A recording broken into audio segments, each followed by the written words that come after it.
Welcome to Kenton's videos. Enjoy the video. In this video, I will explain how to use the division symbol in Word. To begin, navigate to the Insert tab on the ribbon and click Symbol, then More Symbols. From the drop-down menu, select Basic Latin or Math Operators to easily find the division symbol.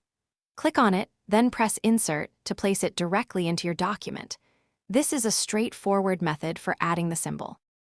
Another efficient way to insert the division symbol is by using an Alt code. Simply hold down the Alt key on your keyboard and using the numeric keypad, type 0247.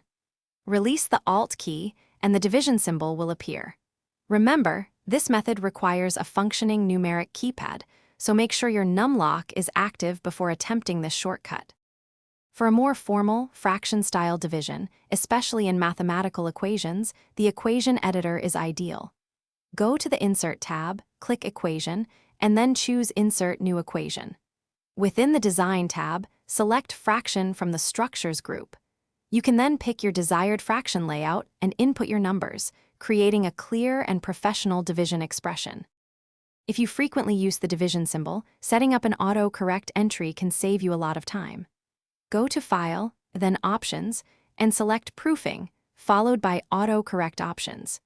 In the dialog box, type a shortcut like /div in the Replace field and paste the division symbol into the With field. Now, whenever you type /div and press space, Word will automatically insert the division symbol for you. Thanks for watching. Consider subscribing if we helped you.